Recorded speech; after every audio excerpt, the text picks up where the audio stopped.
Ce message vous est offert par les amis et partenaires de Kakra Beden. Bienvenue à Air Power avec Kakra Beden. Il est le pasteur principal de Morning Star Cathedral, une branche des églises Lighthouse Chapel International, Accra au Ghana. Maintenant, le message du jour. Salut et bienvenue. Kakra, au travers de sa nouvelle série intitulée « Comment gérer la pression sexuelle », nous plonge aujourd'hui dans un sujet qui tourmente pas mal de chrétiens. Rejoignons-le pendant qu'il introduit la série. A lot of people ask me this particular question. Il y a beaucoup de personnes qui me posent cette question. How can I overcome fornication? How can I overcome adultery? How can I overcome masturbation? How can I overcome pornography?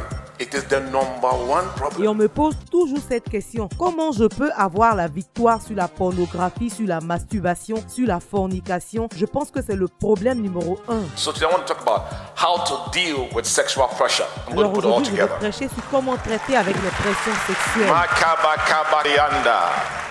Now the word pressure, it means to force somebody. Le mot pression signifie forcer quelqu'un. It means to influence somebody. Ça signifie influencer quelqu'un, la pression.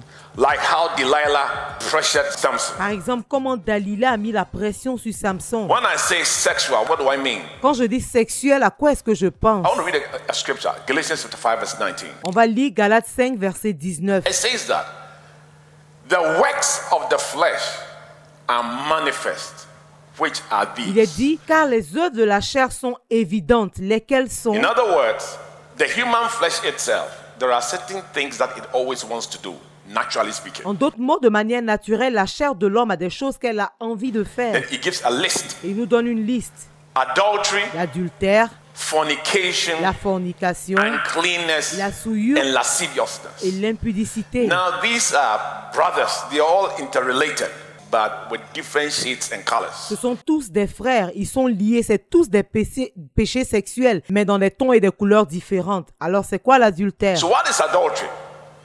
Well, adultery is when a married person has sex with somebody who is not married or married. L'adultère, c'est quand une personne mariée a des relations avec quelqu'un qui n'est pas marié ou avec quelqu'un qui est marié. In Matthew 5:27, Jesus said, "You have heard that it has been said, thou shalt not commit adultery." En Matthieu 5, 27, Jésus dit, « Vous avez entendu qu'il a été dit aux anciens, tu ne commettras point l'adultère. » Jesus said, "But I say to you, if any man looketh on a woman to lust after her in his heart, he has already committed adultery in his heart." Mais moi, je vous dis que quiconque regarde une femme pour la convoiter, il a déjà commis l'adultère dans son cœur. Ask your neighbor, when was the last time you committed adultery? Demande à ton voisin, c'est quand la dernière fois où tu as commis l'adultère? The next one it talks about fornication.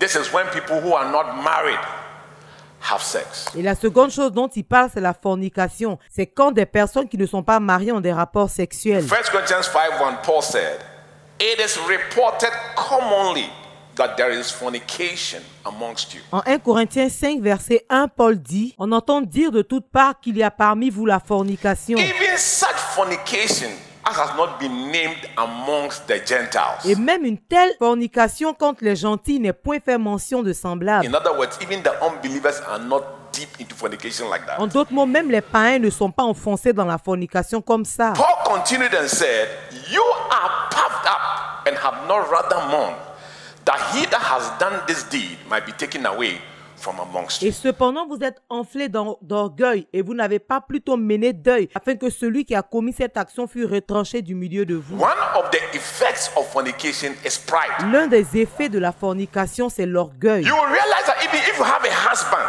who goes into adultery, suddenly he becomes very Tu proud. vas remarquer que quand ton mari commence à commettre l'adultère, il devient très orgueilleux. Or a wife. Ou bien ta femme. So sometimes when you see somebody has changed suddenly, become very proud, suspect what?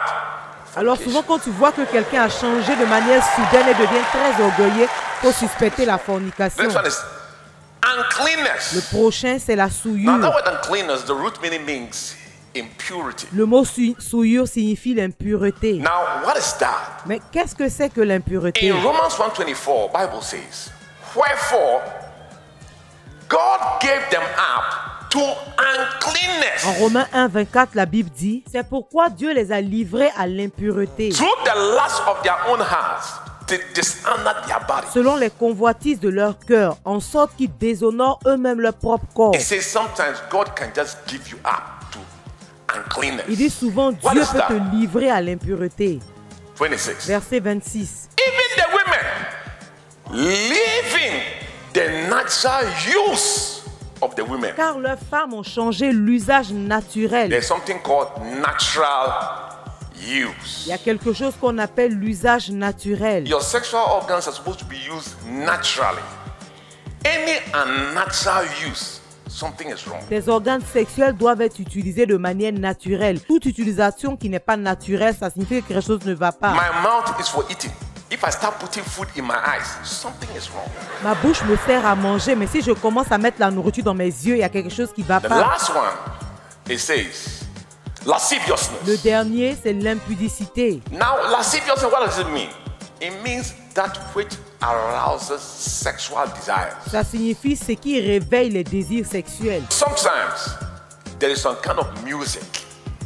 It's not good for you. Alors souvent, il y a des musiques qui ne sont pas bien pour toi. When I was young, there was a popular cool music. It was called sexual Quand healing. j'étais jeune, il y avait une musique populaire qui s'appelait Sexual Healing, guérison When sexuelle. you listen to that music, you buy condoms. That music. Tu vas aller acheter un préservatif, c'est pas une bonne musique du tout.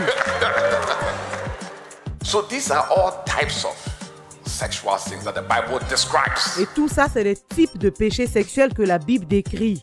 Merci de nous avoir suivis. Aujourd'hui, nous avons appris que les péchés du sexe se présentent sous diverses formes. L'adultère, la fornication, la souillure et l'impudicité.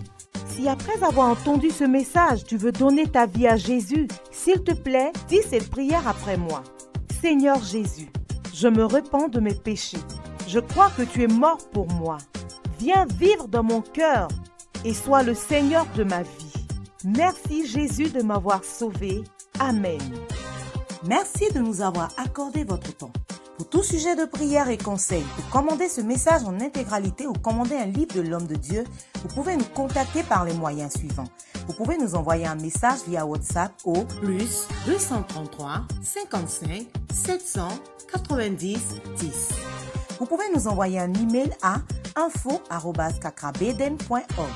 Vous pouvez aussi nous appeler ou envoyer un message au +225 65 27 39 40 ou encore au +233 20 75 75 215. Nos bureaux sont ouverts de 10h à 16h GMT.